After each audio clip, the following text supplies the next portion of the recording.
कहानी की शुरुआत होती है एक सुंदर और शांत गांव से।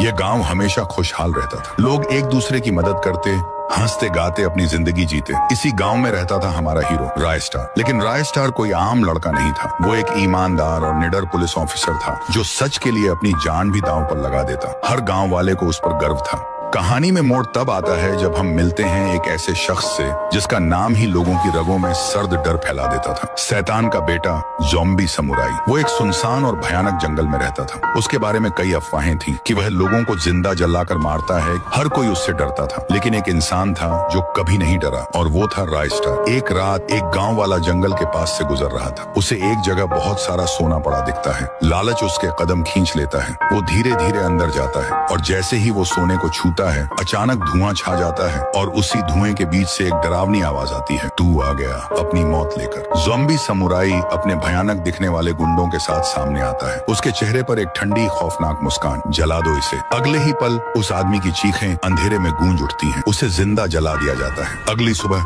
गांव के पास उस आदमी की जली हुई लाश मिलती है। डरे सहमे लोग राय स्टार को बुलाते हैं। राय स्टार मौके पर पहुंचकर लाश देखता है। उसकी आंखों में गुस्सा भर जाता है। हे भगवान, ये तो मर्डर है। एक गांव वाला धीरे से कहता है, सर इसके पीछे और कोई नहीं, वही ज़ॉम्बी समुराई है। राय स्टार सब समझ जाता है। उसका दिमाग एक प्लान बनाता है। फिर वही जागती मौत, एक और आदमी उसी रास्ते से जंगल की ओर जाता है। उसे भी सोना दिखाई देता है। जैसे ही वो सोने के पास पहुंचता है, धुएं का तूफान, फिर से वही डरावना माहौल, और उसी धुएं में से ज़ॉम्बी समुराई अपनी पूरी फौज के साथ बाहर आता है। लो एक और शिकार, अब तुझे भी जिंदा जला देंगे। लेकिन इस बार आदमी डरने की बजाय कहता है, तू क्या मारेगा मुझे? तुझे पता भी है मैं अकेला नहीं आया। ज़ॉम्बी समुराई हैरान होता है, कौन? तभी हवा में एक झटका होता है, बिजली चमकती है और आसमान से उतरता है आग का फरिश्ता राय स्टार। ज़ॉम्बी समुराई हंसता है, तुझे क्या लगता है तू इसे बचा लेगा? राय स्टार की आंखों में ज्वाला जलती है। ना सिर्फ इसे बचाऊंगा बल्कि तुझे भी उसी अंदाज में खत्म करूंगा। और फिर पूरा जंगल धुएं और आग से भर जाता है। दोनों एक दूसरे के खून के प्यासे। लेकिन